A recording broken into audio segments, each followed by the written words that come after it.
Welcome to the Art Settlers of New York, an exclusive production of Manhattan Neighborhood Network, MNN, direct from MNN's El Barrio Firehouse Community Media Center, located at 175 East 104th Street, between Lexington and 3rd Avenues in the heart of East Harlem.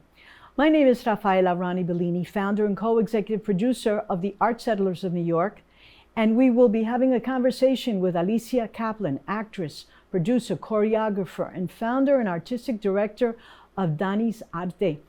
Danisarte is a not-for-profit 501c3 bilingual theatrical and video company whose mission is to develop original productions in English and Spanish and showcase the talents of minority artists, a springboard for many novice artists, and an experimental company for many seasoned performers.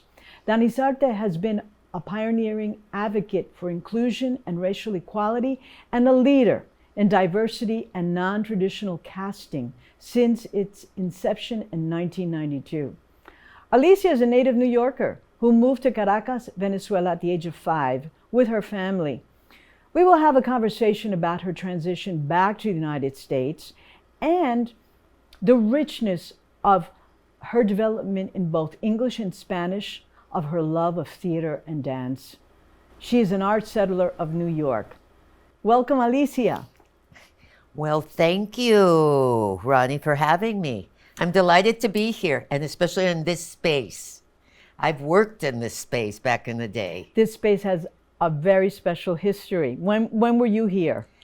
I believe it was in the 90s. This was the Latin American Theater Ensemble back in the day. And I did several plays. Sat en el Traspatio, a Cuban play. What else did I do? Divorciada Vegetariana y ¿qué más? Something else. That must have been interesting. Una divorciada vegetariana, Yes. just with that title alone. Yes, divorciada algo y vegetariana. Yes, I did that here too. I started my company here back in the day. 1992, Danisarte began here in this building. Well, and we need to have Danisarte in a building perhaps on this very same block. Well, thank you for inviting me to the Yes, building. Yes. So tell us, you moved to Caracas, Venezuela with your family at the age of 5. Yes. Not speaking Spanish. How did you pick up Spanish? How did you learn? My father spoke Spanish, so it wasn't difficult. And I went to school in Spanish. You know, Colegio Internacional, from kindergarten up. And we also performed. My mother was a dancer, a ballet dancer, also teacher, choreographer. And we had the ballet lessons. And then we were working everywhere in the Teatro Municipal, Teatro Nacional. She was the beloved choreographer of Maria Luisa Escobar, who was the founder of the Union for Composers. Uh-huh. So we were always, working, school, taking dance classes, taking music classes, taking piano lessons, and always involved. I say that dance was our religion, basically. It is, and you've got to practice. You've got to exercise your craft every day, and if not, your body feels it. Well, that's the ballet. The ballet. Right. So how did you get into ballet? You first started taking lessons in ballet with a specific technique, because there are different techniques. Right. Can you talk to us about that? Yes. Well, my mother, of course, she wanted to be an artist. So when she had her 3 children, she put us all in the ballet. So this way she didn't have to pay a babysitter, I guess. So anyway, we take ballet lessons. First, I remember, it was the Russian immigrants there in Caracas. And they have a certain technique. They have a technique. It's the Russian technique. It's divided, ballet techniques, maybe now even more. But there was the Cicchetti method, which came from the Italians. And everything is like this, like leaning forward.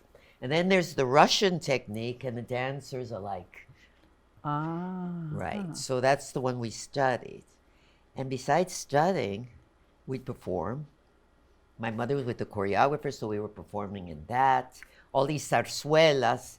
This wonderful genius of a lady, Maria Luisa Escobar, which one understands now. not back in the day when one was a kid. She would write the zarzuela, she would compose the music, she would produce it, and she would direct it. That sounds like a very good a subject for a play, don't you think? Yeah, totally, totally. So those were my idols back in the day.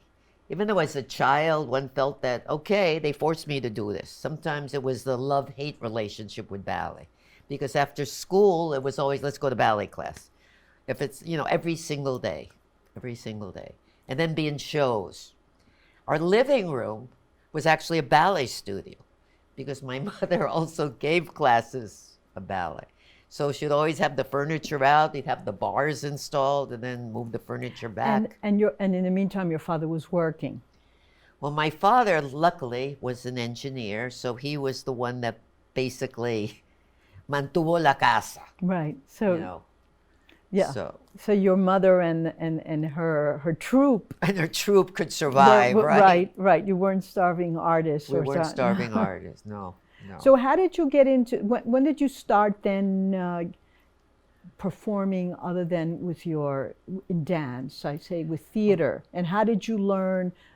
Well, we evolved. Theatrical. It's like I say, I'm like always changing. I'm an evolution in progress, still to this day.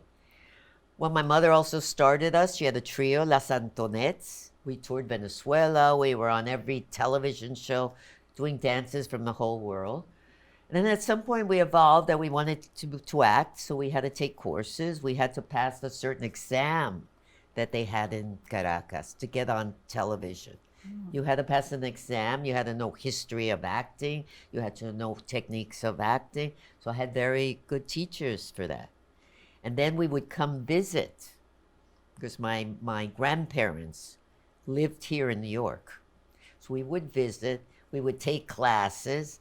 At some point we came and I was studying both Latin American history. I was in this school, the Latin American Institute, where I studied interpreting and diplomacy and Spanish history, and et cetera, et cetera. And at the same time, I was studying at the Sonia Moore Center of Stanislavski Art. My mother, my sister, and myself. By that time, my brother didn't want to have anything to do with. Of course. And he went and became an engineer physicist. Okay. Much so different. He's the black sheep of the family, at least in my artistic family. Right. So, and my sister, at some point, she became a director. She's a director, and I kept evolving as an actress, working throughout the country, working in the Hispanic theater. I started with Repertorio Español before it was Repertorio Español. And then worked with several groups here. Like I said, I wound up here at the Latin American Theater Ensemble. And a disclaimer, we've known each other for many decades through our association, when I was also associate producer of the ACE Awards with Manolo Garcia Oliva. Right. Which have evolved into the Thalia Awards now. Right. Yeah, right. We know each other, right? And then we crossed paths again here at Julia de Burgos Cultural Center. And you became a cultural activist, and that probably, you were probably influenced even, and maybe not realizing, when you saw the union activism, of writers, of composers in Venezuela. Right. And much to Venezuela's credit, I mean, now that we have access to Netflix and all these other streaming channels, where the series that's produced in Venezuela is just outstanding. Right. I mean, the way that you could tell that they have really developed their technique and expanded it, and you see it in every series. Right. One that I just loved, and it inspired me to read more about Simon Bolivar. Oh, wow. And that particular series, but going back decades, right, before this series of Simon Bolivar, my sister actually did a series of Simon Bolivar. Oh, really? Back in the 80s, yes. And so everything comes back, but it all had its beginnings. Somewhere. Somewhere. It's almost like I went to the UN the other day. Somehow I get all these invitations because I'm ciudadana al mundo. Right. I'm a citizen of the world. I consider myself. So they had a play of Picasso's Guernica, you know. Oh. And then I'm like, wow. 22 years ago, Thalia presented a play by Picasso about Guernica, which I was involved as an actress. Mm-hmm. But then they presented here at the UN like it's como se inventaron la rueda otra vez. They reinvented the wheel. Like they think this was never done because, you know, it was done 22 years ago, so people forget. They probably knew. Oh, I don't know. You know. That's like, I But have a joke about that, but I'm not going to say it. Say it, share it. No, I actually was, you know, at the UN. They were studying, you know, every day is like different holidays. So this was the last week, and it was supposedly Day of the Refugee. So they were making comparisons of what happened in Spain, where they bombed Guernica, and all these kids had to become refugees. So they're comparing it with the Ukrainian kids. Mm-hmm. So, I mean, I actually mentioned it to the author, the playwright, and somehow she got twisted in the wires and fell down. Fell down there in front of me. Yeah, I helped her up. And then I talked, and, you know, I didn't talk about this had been done before. Because, you know, it's her artistic moment. Right. I just say, like, isn't it strange? Humanity does not progress. We're still in wars. We still have refugees. You know, we're still passing through the same things all over again. So what's with mankind that we don't learn? And even what's happened lately with what we're experiencing right now. Oh, right. With Roe versus Wade. Right. It never changes. Like, well, let's go backwards. That's correct. Let's That's go right. so that women that unfortunately have to decide that they need an abortion for whatever reason, it's their bodies, right? And now they have to go to some butcher in the back alleys, like used to happen before. But supposedly, it's a little convoluted what's happening. Because they say, you know, federally, this is what happened. But New York, we're open. Well, it's a sanctuary state, and so you can come to New York at least. So tell us about what are the plans, the future projects of your baby. My baby, Danisarte. Danisarte. Actually named for my two kids, Daniel and Sara. That's how, you know, they're best productions. But they're still works in progress. Right. Well, anyway, Danisarte, I have some proposals out there. I created a bilingual musical with puppets and visuals with my partner. Let me give credit where credit is due, Hernan Acuña.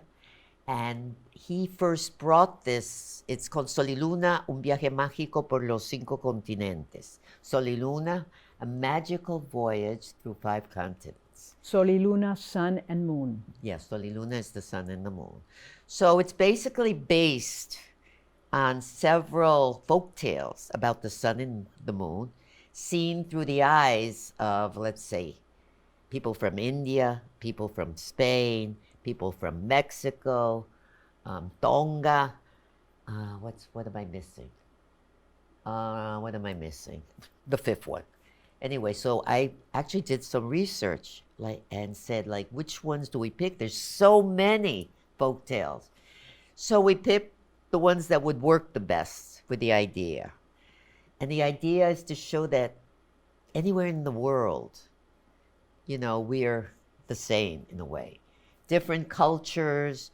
It's done bilingually. We do it with puppets that morph into actors, that morph into the screen, and, you know, with the typical dances. And the message is that, you know, we are all together in this world, and we love you. So it's had a lot of success. I'm trying to get funding to, you know, put it in more places for free.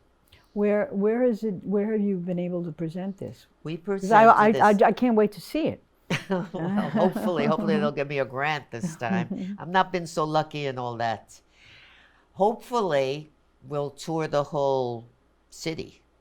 Presented in El Barrio, presented in Chelsea, presented in Staten Island, presented in Queens, the Bronx, because it's great for children and it's bilingual. So it morphs from English to Spanish, and it's a dance theater piece too.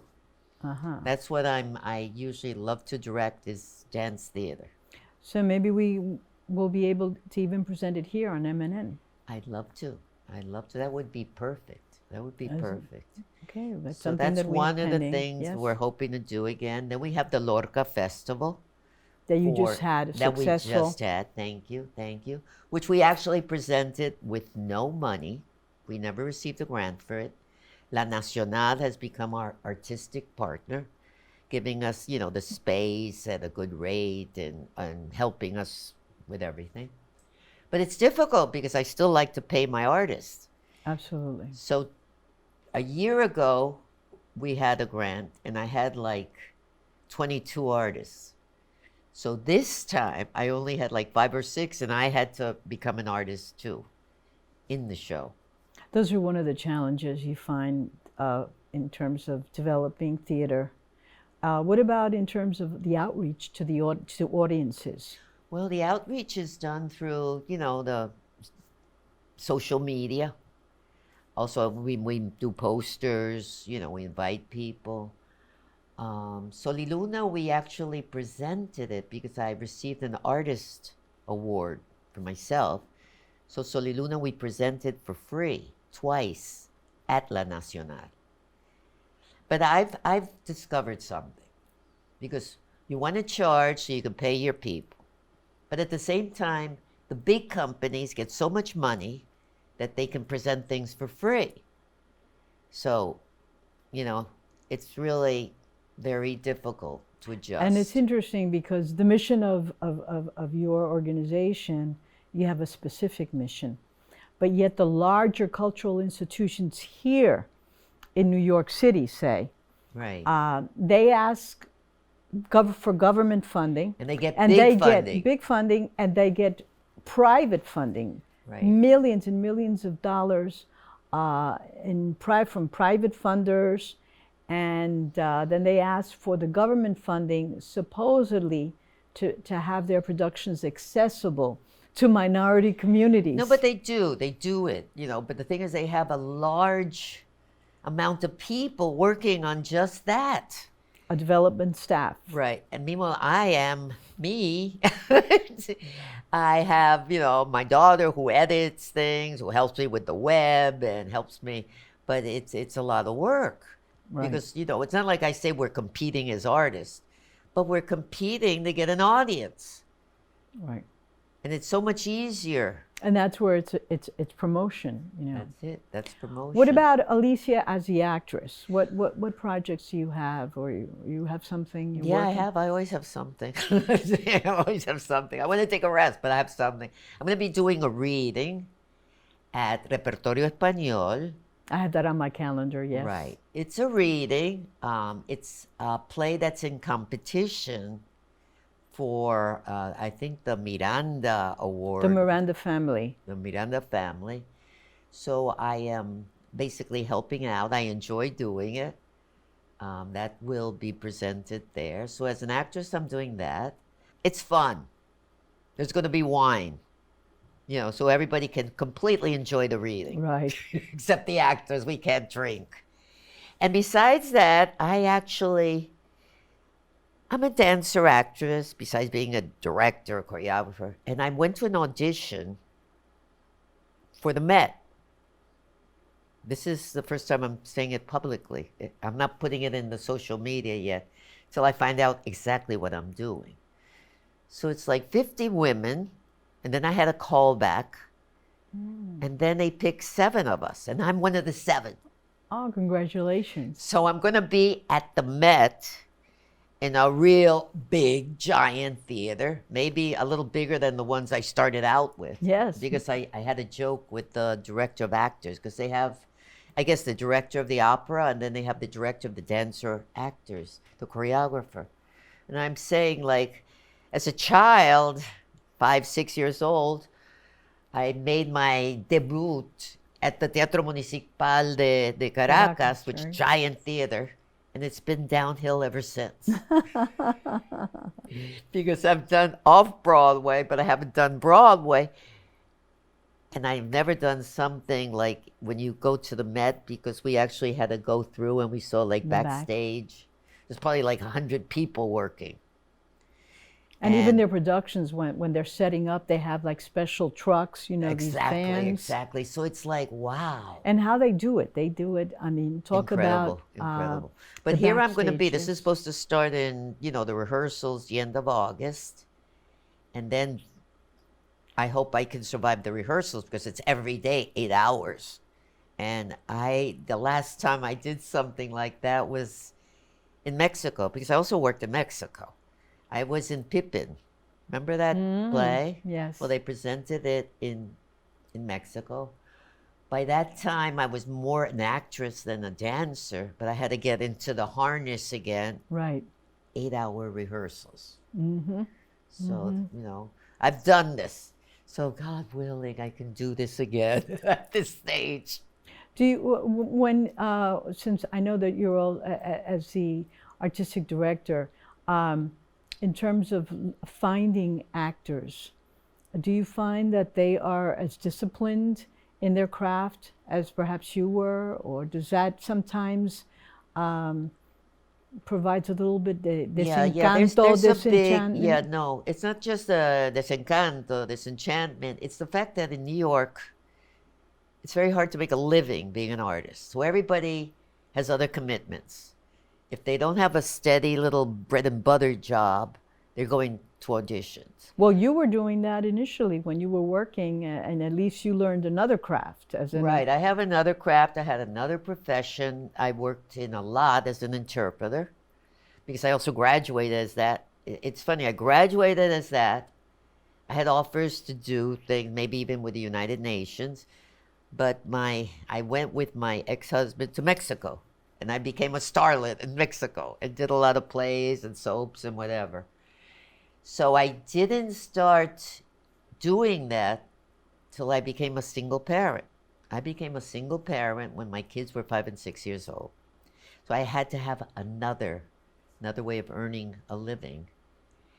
Because even when I worked as an actress, I worked, I think, 7 times with the Puerto Rican Traveling Theater.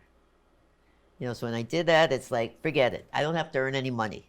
You know, the little money you pay me, I love it. I'll do it. I was in about 3-4 tours, which I loved. Going to different neighborhoods and performing. Yes. The traveling circus, which my daughter refers to Danisarte as, which is still true to this day. You know, because when they were little, my kids, they would help me with Danisarte things. And you know, to this day, we're still a traveling circus. And even companies now that are established, or Pregones that took over the Puerto Rican Traveling Theater. You know, right, that's where I go. I go and see. Rosalba Rolon is fabulous, managing everything now, because they have to do things in the theater. Talk about being a cultural activist. Right, and a exactly. development genius. Right. And she's associated herself with different companies, American companies, which want to come in and get the Latino public too. So she's very good at that. She's wonderful. She's wonderful. I hope to work with her at some point again. And she has her daughter, I mean, even with this association, because her daughter was also in a series that I watched. Oh, okay. On Stars. Oh, okay. Cool. Power. You've heard that series, Power? Right. There's, you know, today it's like so many series and so many streaming that you don't know where to go anymore. I mean, I actually like try to watch things on Channel 2 because I get hooked on Channel 2. You know, they have very interesting series because all their series is very integrated racially, which is a great thing. It's almost like with my Lorca presentation this year. Well, you know that unfortunately, because of unless you actively engage yourself in learning, coming from a Latino or Hispanic background, however you want to identify yourself now. The younger generation is identifying as Latinx. Right. Unless you teach yourself, you don't know anything because you don't learn about it in school. That's the thing. That's the thing. You know, like here. you mentioned, you know, but even to Latinos or Latinx or Americans, who Federico Garcia Lorca, they have no clue. No. Which I think might have been what happened with my proposal this past year. Like, who is he? Why are we celebrating him so much? Right. And why should The we man give was you a money? genius. And why should we give you money? Well, a genius. He was. A genius, a playwright, a poet, a musician. Little is known by his music, which we might next year try to And focus definitely more should on. be celebrated also by the LGBT community Exactly. for the reason of his assassination. Right. You know, exactly. during a serious exactly. time. And the whole thing is like also with the casting. I was looking for, I'm saying like Lorca was from Spain, right? But then somebody was recommended to me who's from Santo Domingo. And I auditioned him and I'm like, okay, here's Lorca. That's right. So it doesn't matter that not from Spain or from here, from there. Whoever's right for the role should have the role. Well, that in itself is, you know, underscores your mission of providing that source of creativity and allowing the expression of creativity. Well, that's what we try to do. Well, we want to thank you, Alicia, for being here, and we will have more conversations about your future production, and we look forward to your success at the Metropolitan Opera, and maybe I will see you at the Metropolitan. So. I'll let you know as soon as I know what I'm going to be doing. Okay, thank you. Okay, thank you.